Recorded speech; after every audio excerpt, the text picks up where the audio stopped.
The Cincinnati Reds offseason has been fine, and I think that's set them up for where they want to be.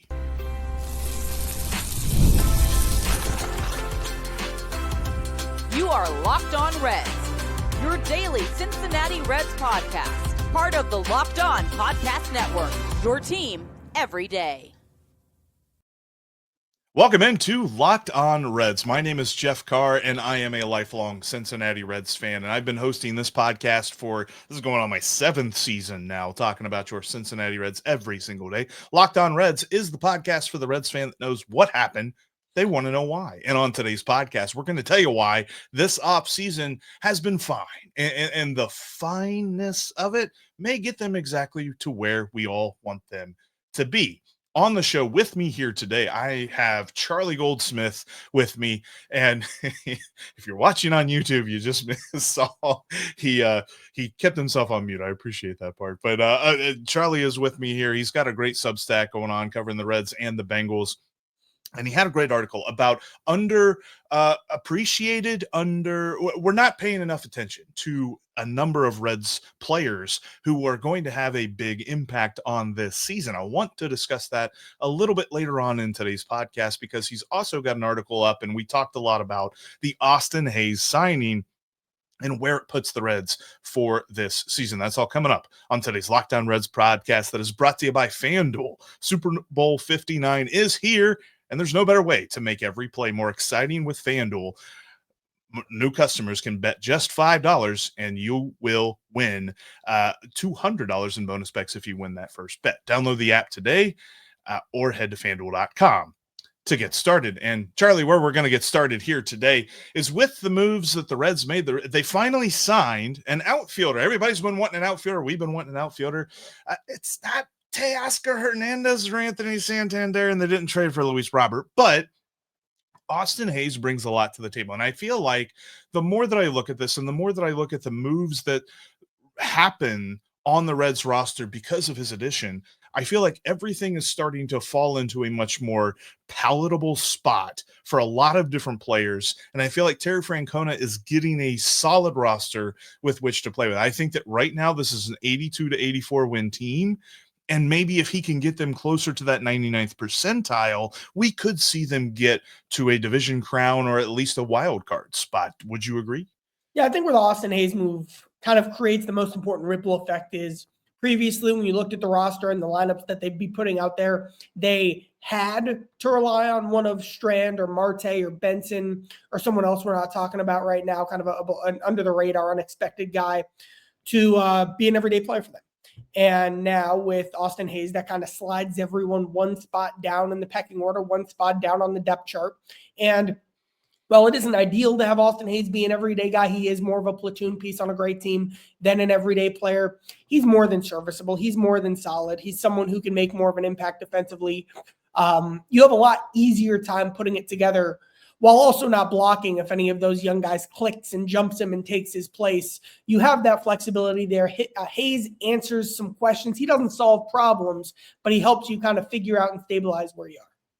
Yeah, I want to get to the Jake Fraley of this all here in a few minutes, but I do like what it does for both Will Benson and Spencer Steer. Two different outcomes for both of these guys, but I think that Will Benson has really showed us this offseason that he is working on putting 2024 in the rear view, changing his stance, changing his swing. And then this opens up the ability for Spencer Steer to play more on the infield. Would you say that at the end of 2025, we'll look back and say that Spencer Steer played more time on the corner infield or the corner outfield? It depends on injuries, and that's the thing. It's true. I think his best position, I think he's actually a very good first baseman. The big question, and like the question to me heading in the spring, is their plan at third base, because they avoided playing Jamer there last year. Now, injuries were part of that, and he had the hamstring tendonitis, and he wasn't moving around well. Where is he at athletically this spring? We'll have to figure that out. Gavin Lux didn't stick at shortstop because of his arm, and so third base, that would still be a question. Spencer Steer, they avoided playing at third last year as well. Now, he had, I believe it was some shoulder stuff going on, so that might have been preventing him from being there as much, but still, he's someone who really hasn't played third since the very beginning of the 2023 season. And then there's Espinal, who is a great defender. I think he'll play more than people are expecting because he's the only guy who can really play third on this roster. And I forgot Marte as well, but he's just competing for a spot on the roster right now and has a million things he's got to prove. So what is third base on this team? A massive question. Steer, can he fit into that? Maybe. Again, there's a lot to learn at that position this spring. I do think Steer is best at first. Yeah, I saw that Noelvi Marte had been granted permission by the Reds to go play with Spain for their World Baseball Classic qualifier rounds and things like that, but he has turned that down. He's going to be in Goodyear with the Reds working on earning an opening day roster spot. And I don't necessarily know that there's much he can do in Goodyear to prove that, but it's good to see that he is going to be focused in that area because he's kind of been the biggest concern. Like if I were to rank players that I'm most concerned about, and it's not based on health, it's based on production, he is definitely at the top of that list this offseason. And I feel like Austin Hays more so takes that pressure off of him as well, where he doesn't have to be the Reds every day or even the Reds half a day third baseman. That's exactly the point. Like there have been times where you're putting together the lineup and not me. Like the Reds are putting together their lineup and they've been like, you know what?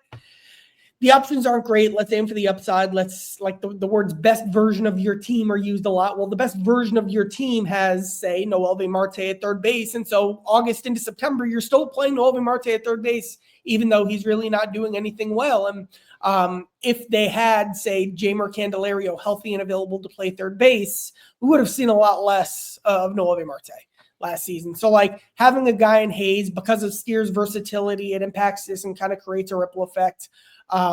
You don't have to force it. You don't have to aim for that upside. You have another big league you can trust, you can put in there. And then when the young guy's ready, and Hays becomes a platoon player. But in the meantime, you are, while not like doing a fist bump, you are pretty comfortable having Hays in there as much as you need him. You mentioned the lineup, and this is something that me and Steve kind of waffled back and forth about where we think he might land when it comes to Austin Hays in this lineup. I think it probably depends lefty or righty on the mound, obviously, but I saw that Fangraphs predicted that at least against left-handed pitching, Austin Hays would be the number 9 hitter. I thought he would be a little bit higher up in the lineup. Where do you have him in a penciled-in hypothetical Terry Francona lineup? Yeah, I did one yesterday. I had him 6th. I think he's their 6th best hitter against left-handed pitching. Let's see if I can do this off the top of my head. McLean, Ellie, Steer, Stevenson, Candelario, Hays. And then SB will be in there, so put him 7th. Fairchild,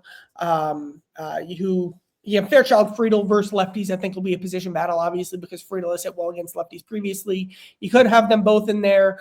CES, again, competing for a spot, but if he pops, he's certainly in that mix in that lineup as well. You have the flexibility to start Trevino on those days, and then have Stevenson be your DH against lefties. So this is, I do feel better about the lineup against lefties than I probably do in the lineup against righties at this point, with a bunch of options that they have.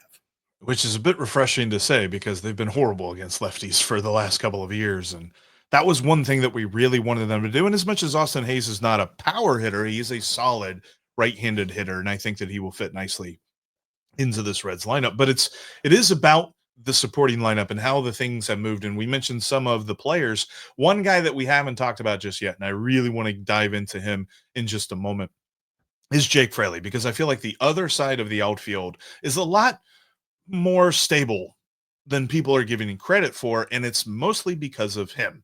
We'll talk about that coming up next. Super Bowl 59 is here, and if it looks similar, that's because it is. Eagles Chiefs. Yippee-doo. But hey, you can make it new over on FanDuel because they've got all the prop bets. They've got yardage. They've got touchdowns. They've got what color Gatorade the winning coach is going to get doused in, and so much more. Plus, if you're a new user and you win your first $5 bet, you can get $200 in bonus bets. You can check out NBA and NHL action, even college basketball leading up to the Super Bowl to get you those $200 in bonus bets. Or you can even throw a little bit on some MLB futures like win totals. The Reds are currently at 78.5 over under for their wins for the season. Terry Francona did not come out of retirement to manage the Reds to 78 wins. It just ain't gonna happen. They're going to hit the over. You should take the over on FanDuel. That's FanDuel.com. New users, your first $5 winning wager can get you $200 in bonus bets. FanDuel is the official partner of Super Bowl 59. We are talking Cincinnati Reds baseball here today, every day, all year long, every week, all the time, getting you ready for the 2025 season where the Reds are looking to make a playoff appearance. Alongside me here today is Charlie Goldsmith, as Steve is not with us. He'll be back on the next podcast. Promise you. Sometimes Steve's work schedule seems to be all over the place. And when you live in Hawaii, 6 hours behind, I mean, yeah. But hey, he didn't get to try the Skyline ice cream. So, we have that on him. I'm sure he's at the beach really worried about that. Anyway, with Charlie here with us today, one of the big reasons that I wanted to get you on, Charlie, you had a great article talking about a lot of players that we are just not paying enough attention to this offseason. And I think a lot of it just had to do with, the Reds didn't make their ultimate goal. They need to make a lot of roster improvements. They need to get a lot of new guys in here and a lot of new faces. But there were just some guys that had one reason or another why 2024 didn't work out for them personally. As much as baseball is a team game, it is individual performances that you put together to get to that ultimate goal. And a lot of the individuals went through injuries. They went through sophomore slumps. And then there was Jake Fraley, who went through everything else, a bunch of stuff that life throws at you, not just baseball. And for him to worry about hitting a curveball seems secondary or even further down the list as far as what he had to deal with in 2024 between everything with family stuff. And he had, the crazy flu and he almost had pneumonia from it. All this other stuff kind of played into the fact that the Jake Fraley we saw in 2024 was vastly different from the guy that we saw in 2023. And I'm kind of with you. I think what we will see out of him in 2025 is going to be the better version of Jake Fraley that the Reds were kind of betting on last year. So there are players. I mean, we all have this game. Players we're higher on, players we're lower on, players we're buying stock in, players. I'm buying stock in Jake Fraley. The last time that Jake Fraley was really himself for a decent amount of time, Fraley was the Reds' second best hitter against right-handed pitching behind Ellie De La Cruz. I think the stat I had was he was the 10th best hitter in all of baseball against right-handed pitching. I don't believe the power went anywhere. I believe the power kind of got lost in the wash last season. Yeah. You mentioned all the stuff that he was dealing with, and every conversation I had with coaches, with Jake was, man, it's just a lot going on. Illness-wise, family-wise, he had a couple lower body minor things that he was grinding through as well.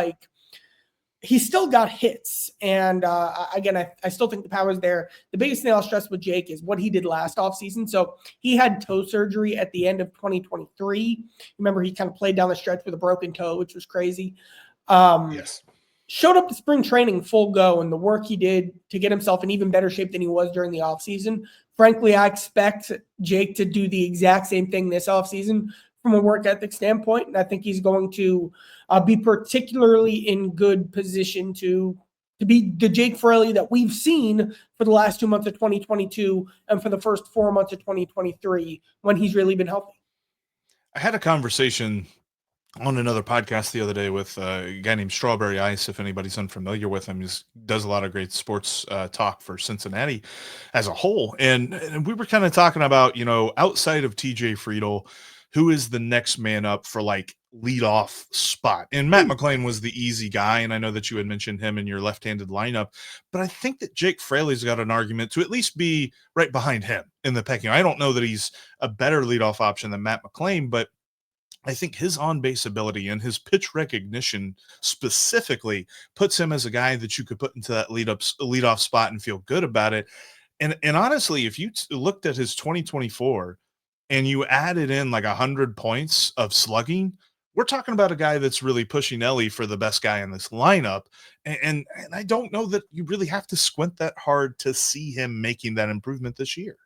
Yeah, I mean, last year, the style of hitter he was trying to be a leadoff hitter. He was trying to make the most of what he had, and that led to a lot of weak contact, a lot of putting the ball in play. And hey, that is more of a leadoff hitter style. What I more see Fraley going towards this season is back to the power pull element that was the best version of himself in 2023. if I'm putting together a lineup right now, I really like Matt McClain leading off. I think he's a great base runner to have on ahead of Ellie. I think he's just a great hitter who was just playing at an all-star level before he got hurt in 2023.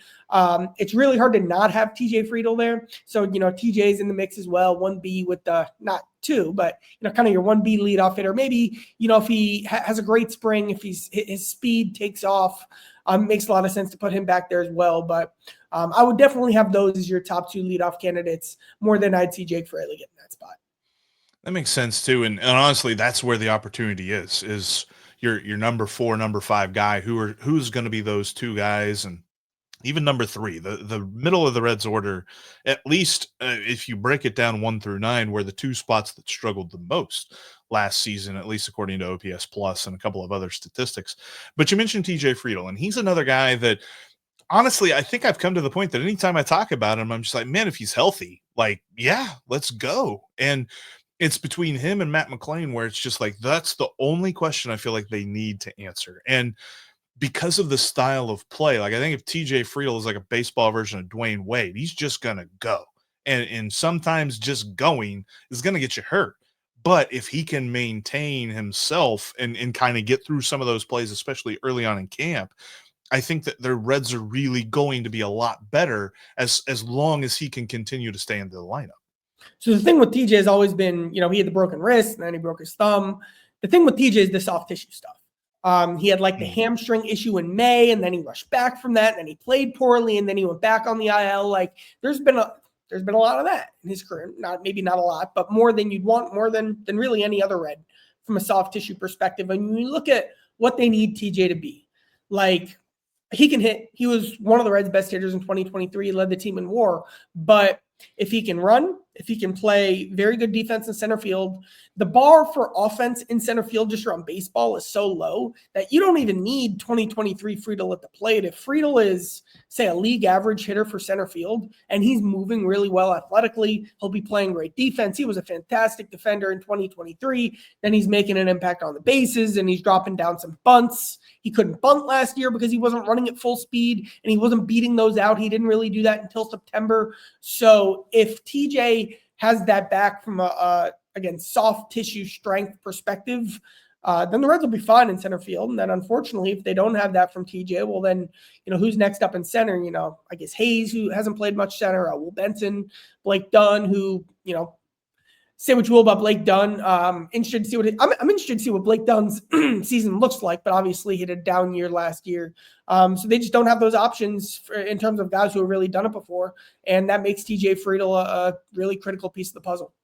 Yeah, I kind of feel like Blake Dunn, he's a guy that if you made a list of forgotten players this offseason, we forgot that we forgot about him. But honestly, he does need to prove a little bit more. I don't know that he can prove it at the AAA level, though, and I don't know if he can get that time at the major league level, at least with the Reds, to prove that. So I'll be interested to see. I'm with you. I'm definitely be watching his 2025 closely. And there's one other guy, too, that I want to get to, at least for this segment.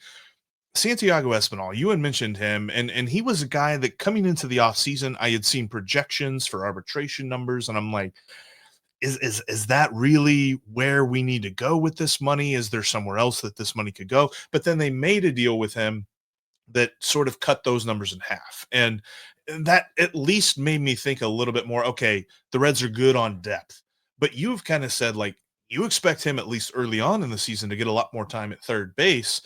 And I think that he did well in a position last year where the Reds really needed him to, with both Marte suspended, Candelario hurt, and it just felt like they didn't have anybody to put there. Is there more to it than what we saw from him last year, or is that kind of what we can expect from the Reds moving forward, or what we can expect from Espinal for the Reds moving forward?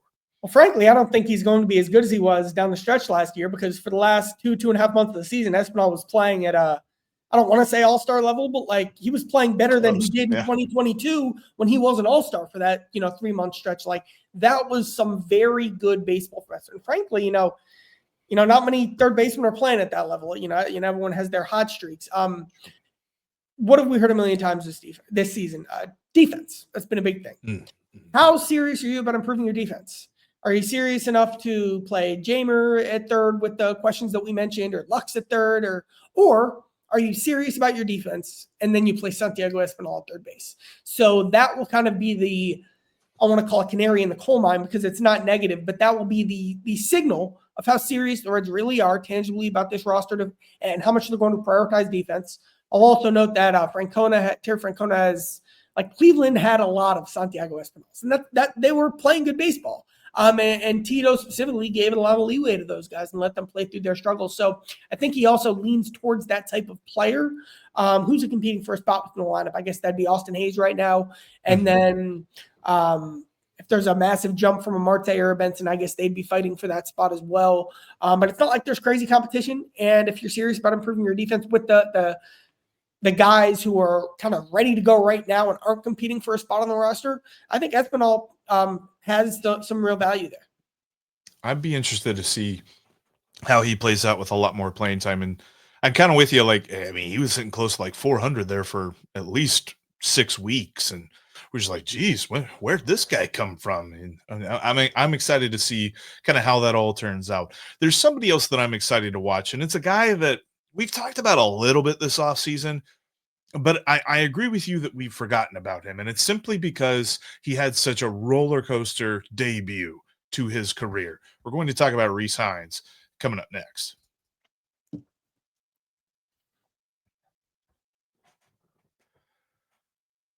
If you can't watch us on YouTube, you can always listen to us on your favorite podcasting app. We're seriously on every single one of them. We're talking with Charlie Goldsmith here on today's Locked On Reds podcast, and we've been going through some of the guys that we've really not paid a lot of attention to this offseason and said, let's upgrade those guys. They're nothing, but they had down seasons for one reason or another, and they're going to come back in 2025 in a big way. There's a guy that we saw a brief moment of, a cup of coffee of, because it felt like he was called up on a necessity. The Reds needed an outfielder, and then Rece Hinds just went crazy and hit home runs, and he couldn't hit a single. They were all extra base hits there for a minute, and then he fell off, and he went 1 for like 30-something, 39 or something like that. And it was a long stretch of a slump, and then we're like, okay, that's who he was, whatever. We got a moment out of him. That's fine. But his scouting report says there's so much more to him. And honestly, some of the peripherals, and one of my favorite websites to use throughout the season, and even looking back on it during the offseason, is Baseball Savant. And the quality of contact that he had was comparable to Ellie, albeit in a tiny, tiny sample size. So there's more from Rece Hinds that I feel like that we can see, more than meets the eye, as it were. But I don't necessarily know how much of an opportunity he is going to get. I think it all depends on Stuart Fairchild's thumb. Would you say that's true? So here's how I look at Rece Hinds. So put the power aside for a second. I think Rece showed some legitimately tangible, impressive, but not quite fully polished yet potential impact as a defender in right field, and as not a Ellie De La Cruz base runner, but as an above average base runner. I think he has above average speed. And frankly, when he got up to the big leagues, I do a lot of work on these prospects. I had underestimated Rece Hinds' speed. He had real speed that I hadn't given him credit for. So what can Rece Hinds be? Well, if Rece Hinds is a guy who plays good defense in right field, who has a very good arm, and a guy who can get you an impact on the bases, and then a guy who, like, think John Kenzie Noel in Cleveland, a guy who can come off the bench and swing for the fences. All right, you're down 3, there are 2 outs, and your best bet to make something of the inning is bringing in your home run bopper off the bench. Like, that's a role that exists around baseball. So if Hinds is a threat of a homer guy and makes a real impact defensively and can get you something on the bases, and maybe he's not an elite pinch runner, but can make a positive impact as a pinch runner as well, like, that is a 26th man. I think those combination of tools could click. And then, all right, maybe he does, a guy gets hurt, and then maybe he gets a week of at-bats, and then he clicks again. And that's great. And everyone gets excited about that. But I think if you if you don't look at Rece as a boomer bust prospect, there is maybe something in the middle there that could be a big leaguer, kind of a different version of Stuart Fairchild, if you will. No, that makes sense. And he's a guy that I've started to realize I think he can provide moments for the Reds. He's a guy that he could come off the bench and get a key pinch hit home run in a situation like that, or like you mentioned, really good base running, go second to home or something on a single and get a tying run or even a go ahead run in a moment. And I feel like the Reds added another guy on a minor league deal, albeit he is coming back from Tommy John surgery, but bringing back an old friend in Wade Miley. I was actually really happy to see this. And I think in the long scheme of things, like when we look back on this offseason, Wade Miley's not going to be high up on the list of moves that were made by the Reds, but he could be a guy that provides a couple of other moments on the mound. Maybe he makes 8 to 10 starts this year or something like that for the Reds, provides them the depth that they've always shown that they need in the starting rotation. And when I think about that, the moments that guys can provide that aren't necessarily the key cast members for the Reds, I think Terry Francona is the kind of manager that can put all of those moments together, because what was that long winning streak, the record-breaking winning streak when he was there with the Indians, and Indians at the time, now Guardians? It was a bunch of moments that you can kind of remember. I just feel like the Reds have had moments over the years. They just never can string those moments together. Rece Hinds, Wade Miley, so many other guys like that can provide that for the Reds. Is that something that you could see happening? Let's talk about depth, because, depth is something we never talk much about, because who likes talking about the Right. AAA roster in January? But, I mean, this is that time of year when you look at what the Reds are at. Like, I like the Wade Miley addition so much because of, Brandon Williamson and Julian Aguilar were supposed to be the Louisville Bats' top 2 starters this season. Like, that was the depth chart. That was the plan. And now they're both out for the season with Tommy John. And, like, where do you find avenues to replace that for guys at a low cost who could come up? And if you needed to, and if they stay healthy, make 10, 15 starts, like, that is a very difficult needle to thread, specifically for guys who you could start the year, or who you could have start the year in the minor leagues. Because if you sign a guy to a big league contract, you're not going to be able to have him start in the minor leagues. So, like, right now, I'd have Wade Miley when he's healthy over Owen White on the depth chart. Like, I like Chase Petty, but he barely has any AAA experience. I think he needs to pitch more. He's still so young. Like, last year, kind of an off year for Lyon Richardson. Like, Jose Acuna is fine, but his ceiling is more of a back end type, depth type. And I'll extend this to position players as well. Like, we mentioned Blake Dunn, how if, something happened to Friedl, like, they need help in center field. Like, is that Blake Dunn? Like, their depth still has questions. Like, how much would Hurtubise be able to help them? In a pinch. Their AAA infield right now is, well, I guess you got Marte, but he has his own questions. You got Tyler Callahan, who I still need to know what he is defensively, and still might be a bit too aggressive at the plate. You've got, I'm seeing the names Davis Wenzel and Levi Jordan and Francisco Baez. Like, there's actually still work they need to do there before the start of the season. But guys like Wade Miley, all right, nice move. Let's kind of see more of that heading into spring training. I know no one liked Mike Ford or Josh Harrison or guys like that, but you do need those guys. And frankly, last year, the Reds didn't have enough of those guys who they were able to keep in the system. And they do need to add some more of that before the start of the year. No, and I would agree with that too. Like, Blake Dunn, and he's below Rece Hinds on that list, because I'm with you. I think Rece Hinds could make the opening day roster, but there's just not enough. And especially when you look at like the future of the different positions and stuff, you look at guys like Sal Stewart and Cam Collier and Edwin Arroyo, but beyond that, there's nobody that really sticks out to you a whole lot. I mean, you got Alfredo Duno at catcher, but he's 3, 4, 5 years down the road. So there's definitely a lot of opportunity for guys like Francisco Urbaez to really take a step forward, but I don't know that that's the guy that you really want to count on to take a step forward. You're going to need those types of veteran guys. And overall, I still feel very bullish on this offseason, to the point where I'm like B-B. Where would you kind of grade this? Yeah, I've said this a few times. I give them an A- for the moves they've made and a C for the moves they haven't made. And that rounds out to be about a B-. They still, this outfield, like the outfield was an obvious, clear priority, have to address. And Hayes is nice and Hayes was good value, but does that reach the level that maybe they would have dreamed of? Probably not. Like, when you look at where this bullpen is, you look at where the depth is, like I mentioned, there's a lot more that you would have liked to have done, but everything they have done, I think they've won every move they've made. And now it's about, like we'll keep saying, how much can Tito coach these guys up and get some over performances and lead these young guys on the right developmental track? He is Charlie Goldsmith. I will have a link in the description so that you can subscribe to his Substack. He covers both the Reds and the Bengals on there. Charlie, I appreciate having you, man. Thank you. And that's going to be it for today's Locked On Reds podcast. Make sure you subscribe. Got a lot more great content coming for you as we head toward spring training. Going to look at could the Reds look for some outside help at third base? A couple of names to keep an eye on. Maybe if there's a trade coming, I don't know. There could be an interesting cost assessment when it comes to a few of them.